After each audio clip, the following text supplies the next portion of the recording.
ಸರ್ವೋಚ್ಚ ನ್ಯಾಯಾಲಯದ ಆದೇಶದಂತೆ ಜಾತ್ರೆಯಲ್ಲಿ ಪ್ರಾಣಿಬಲಿಯನ್ನು ಸಂಪೂರ್ಣವಾಗಿ ನಿಷೇಧಿಸಲಾಗಿದೆ. ಜಾತ್ರೆಯಲ್ಲಿ ಯಾರಾದರೂ ಕುರಿ, ಕೋಳಿ ಮುಂತಾದ ಪ್ರಾಣಿಗಳನ್ನು ಬಲಿ ನೀಡಿದ್ದಲ್ಲಿ ಅಂತವರ ವಿರುದ್ಧ ಕಠಿಣ ಕಾನೂನು ಕ್ರಮ ಜರುಗಿಸಲಾಗುವುದು. ಇದು ಚಿತ್ರದುರ್ಗ ಜಿಲ್ಲಾ ಪೊಲೀಸ್ ಪ್ರಕಟಣೆ. ಜಾತ್ರೆಗೆ ಬಂದಿರುವ ಭಕ್ತಾದಿಗಳು ತಮ್ಮ ಜೊತೆಯಲ್ಲಿ ಬಂದಿರುವ ಮಕ್ಕಳನ್ನು, ವೃದ್ಧರನ್ನು ತಮ್ಮ ಜೊತೆಯಲ್ಲಿಯೇ ಇರುವಂತೆ ನೋಡಿಕೊಳ್ಳತಕ್ಕದ್ದು. ಜಾತ್ರೆಯಲ್ಲಿ ಅಪರಿಚಿತ ಮಕ್ಕಳು ಸಿಕ್ಕಲ್ಲಿ ಅಥವಾ ತಮ್ಮ ಮಕ್ಕಳು ಕಳೆದು ಹೋದಲ್ಲಿ ಹತ್ತಿರದಲ್ಲಿರುವ ಸಹಾಯವಾಣಿ ಕೇಂದ್ರಕ್ಕೆ ಮಾಹಿತಿ ನೀಡತಕ್ಕದ್ದು.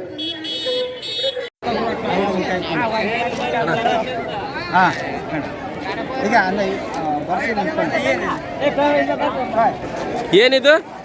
ಮುಂದಿನ ಮುಖ್ಯಮಂತ್ರಿ ಸತೀಶ್ ಜಾರಕಿಹೊಳಿ. ಹೌದಾ? ಎಷ್ಟು ಬಾಳೆಹಣ್ಣು ಈ ಥರ ಮಾಡಿದ್ದೀರಾ? ಒಂದು 100? 100 ಬಾಳೆಹಣ್ಣು ಮೇಲೆ ಇದೊಂದು ದಾಖಲೆನೇ ಅನ್ಸ್ಬೋದಲ್ವಾ? ರಾಜ್ಯದಾಗ ಈ ಥರ ಒಂದೇ ಟೈಮ್ ಸತೀಶ್ ಜಾರಕಿಹೊಳಿ ಸಾಹೇಬ್ರು. ಹೌದಾ? ಇನ್ನು ಬರೆಯಕ್ಕೆ ತಂದಿದ್ರಲ್ಲ, ಇನ್ನು ಎಷ್ಟಿದಾವೆ ಬುಟ್ಟಿ? ಅಜ್ಜಿ ಬುಟ್ಟಿ ತಾಣದು ಎಸಿ ಅದು ನೋಡ್ರಿ. ಸುಮಾರು ಒಂದು 100-150 ಬಾಳೆಹಣ್ಣು ಮೇಲೆ ಮುಂದಿನ ಮುಖ್ಯಮಂತ್ರಿಗಳು ಸತೀಶ್ ಜಾರಕಿಹೊಳಿ ಸಾಹೇಬರು ಅಂತ ಬರೆದಿದ್ದಾರೆ ನೋಡಿ. ಕಾಣುತ್ತೆ ಇಲ್ಲೆಲ್ಲ ನೀಟಾಗಿ ಎಸಿಯಕ್ಕೆ ಹೋಗ್ತಾ ಇದೆ.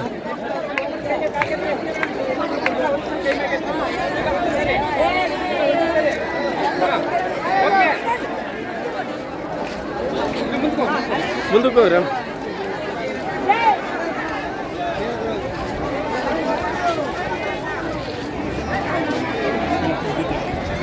ತಡ್ರಿ, ಎಸಿ ಬಿಡ್ರಿ. 10 ವರ್ಷ ಹಿಂಗೆ